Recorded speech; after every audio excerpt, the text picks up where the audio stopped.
నిన్న జరిగినటువంటి కడపలో జరిగినటువంటి మహానాడులో ఒక బ్రాహ్మణ సామాజిక వర్గానికి చెందిన బుచ్చి రాంప్రసాద్ అనే అతన్ని రాష్ట్ర ఆర్గనైజింగ్ సెక్రటరీగా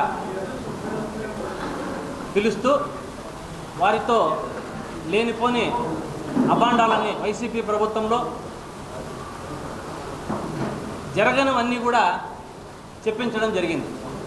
కానీ పాపం ఆ బుచ్చి రాంప్రసాద్ అనే అతను బ్రాహ్మణ కార్పొరేషన్ చైర్మన్ ఇస్తాడని ఏదన్నా ఆశ చూపించారో లేకుంటే ఇవ్వలేదని అసహనంతో మాట్లాడాడో అర్థం కాలేదు. కానీ వారు మాట్లాడిన దాంట్లో అయితే రాష్ట్ర బ్రాహ్మణులకు అన్యాయం జరిగింది, దేవాదాయ శాఖలో దేవాలయాలన్నీ తీశారు, కుండీలన్నీ పగలగొట్టారు అని చెప్పి లేనిపోని అబాండాలు లడ్డు గురించి కానీ దేని గురించో అన్నీ కూడా మాట్లాడాడు. కానీ అతనికి బుచ్చి రాంప్రసాద్ గారికి తెలియజేస్తున్నా, వైసీపీ ప్రభుత్వంలో జగన్మోహన్ రెడ్డి గారు రాష్ట్రంలో బ్రాహ్మణులకి ఎక్కడా లేని విధంగా 3 ఎమ్మెల్యే సీట్లు ఇచ్చారు, గుర్తుందో లేదో. ఇంతవరకు తెలుగుదేశం ప్రభుత్వంలో ఒక్క చైర్మన్ కూడా తెచ్చుకోలేకపోతున్నారు మీరు అన్నది బుచ్చి రాంప్రసాద్ గారు గుర్తుపెట్టుకోవాలి. రాష్ట్రంలో ఆలయాలకు కమిటీలు వేస్తారు, ఆ కమిటీలు వేస్తే అక్కడ బ్రాహ్మణులు వేస్తాడు అనే ఆశతో ఉన్నాడు అతను. కూటమి ప్రభుత్వం చెప్పింది వేస్తారు అంటున్నాడు. కానీ రాంప్రసాద్ గారు మీకు ఒకటే తెలియజేస్తున్నా, ఆలయ కమిటీలలో బ్రాహ్మణులు వేసే విషయాన్ని పక్కన పెడితే ముందు దేవాదాయ శాఖకు కమిషనర్ని ఎందుకు ఇంతవరకు వేయలేదు సంవత్సరమైనా అని అడుగుతున్నా. ఒక అడిషనల్ కమిషనర్ని వేయడం జరిగింది, అడిషనల్ కమిషనర్ను ఇన్ఛార్జ్ కమిషనర్గా పెట్టాడు. ఎందుకు అనేది గుర్తుపెట్టుకోవాలి. వాళ్ళ సామాజిక వర్గమే అనే దీంతో అక్కడ అతన్ని కమిషనర్గా ఇన్ఛార్జ్ ఇవ్వడం జరిగింది. ఫస్ట్ కమిషనర్ను ఒక ఐఏఎస్ ఆఫీసర్ను వేయాలని చెప్పి నేను పత్రికాముఖంగా డిమాండ్ చేస్తున్నా. సింహాచల దేవస్థానంలో ఎందుకు జరిగింది, తొక్కిసలాటలో 7 మంది ఎందుకు చనిపోయారు? బికాజ్ ఆఫ్ ఓన్లీ అతను కమిషనర్ యొక్క అశ్రద్ధ వల్ల దేవాదాయ శాఖలో నిష్ణాతుడైన ఐఏఎస్ ఆఫీసర్ కమిషనర్గా లేకపోవడం వల్ల అనేది అందరూ తెలుసుకోవాలి రాష్ట్ర ప్రజలంతా.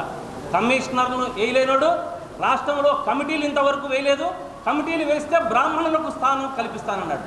కానీ టీటీడీ చైర్మన్గా వారి సామాజిక వర్గానికి చెందినటువంటి వారిని చైర్మన్గా నియమించి ఇంతవరకు అక్కడ కూడా బ్రాహ్మణులకు చోటు లేదు. వేరే దేవాదాయ శాఖలో ఉన్నటువంటి ఏ కేటగిరీ కానీ, బి కేటగిరీ కానీ, సి కేటగిరీ కానీ ఉన్న దేవాలయాల్లో ఇంతవరకు కూడా కమిటీలు నియమించలేదు అన్న విషయాన్ని మీరు మన దీంట్లో మహానాడులో ప్రస్తావించితే బాగుండేది అని నేను అనుకుంటున్నా. కాబట్టి ఇటువంటి లేనిపోని ఆరోపణలు, లేనిపోని అపనిందలు వైఎస్ఆర్ కాంగ్రెస్ పార్టీ మీద వేస్తూ రాష్ట్రంలో ప్రజలకు మీరు తెలియజేస్తే ఎవరు నమ్మరనేది గుర్తుపెట్టుకోవాలి. రాష్ట్రంలో ఒకసారి మనం 2014లో ముఖ్యమంత్రి చంద్రబాబు నాయుడు గారు అయిన తర్వాత పోతే దేవాదాయ శాఖ భూములకు కానీ దేవాలయాలకు కానీ చాలా ఇది లేకుండా తీరని అన్యాయం జరిగిందనేది రాష్ట్ర ప్రజలకు అందరికీ తెలుసు. విజయవాడ నడిబడ్డులో దాదాపు 30 దేవాలయాలు కూల్చిన ఘనత అప్పుడు టీడీపీ పార్టీ చంద్రబాబు నాయుడు గారిది అనేది గుర్తుపెట్టుకోవాలి. అదేవిధంగా భూముల గురించి మాట్లాడారు. సదావర్తు భూములు అనేటువంటివి గుంటూరు, విజయవాడ నగరాల్లో చాలా కోట్లకు విలువ చేసే భూములన్నింటినీ టీడీపీ హయాంలో అక్కడ ఉన్నటువంటి అనుచరులకు, టీడీపీ కార్యకర్తలకు వేలం వేసి పైసాలకు వేలం వేసి ఇవ్వడం జరిగింది.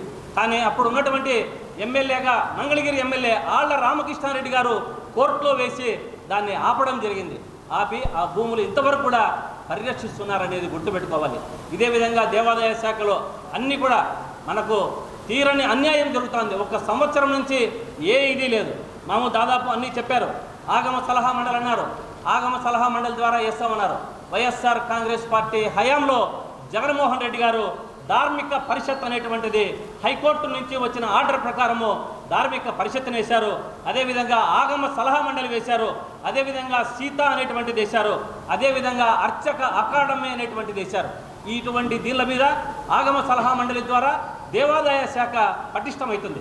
దేవాదాయ శాఖ కూడా ఆగమ సలహా మండలి సూచనలు సలహాల మేరకే నడుస్తుంది. ఎందుకు ఇవన్నీ తీసేసి దేవాదాయ శాఖను పరువు ప్రతిష్టలు తగ్గించి గంగలో కలుపుతున్నారు అనేటువంటి దేవుడు రాష్ట్ర ప్రజలందరూ కూడా తెలుసుకోవాలి. బుచ్చి రామప్రసాద్ గారు, ఇవన్నీ నేను చెప్పిన కమిటీలన్నీ వైఎస్ఆర్ కాంగ్రెస్ పార్టీలో జగన్మోహన్ రెడ్డి గారు వేసినవి. దాని ద్వారా దేవాదాయ శాఖ పటిష్టంగా ఉండి అన్ని ఆలయాలకు అర్చకులకైతేనేమి, ఆలయంలో పనిచేసే స్టాఫ్కి అయితేనేమి ప్రతి ఒక్కరికి న్యాయం జరిగిందనే విషయాన్ని మీరు గుర్తుపెట్టుకోవాలి. మీరు తెలియకుండా అసహనంతో ఏదో మీకు కార్పొరేషన్ చైర్మన్ ఇస్తారనో లేకుంటే ఇవ్వలేదనో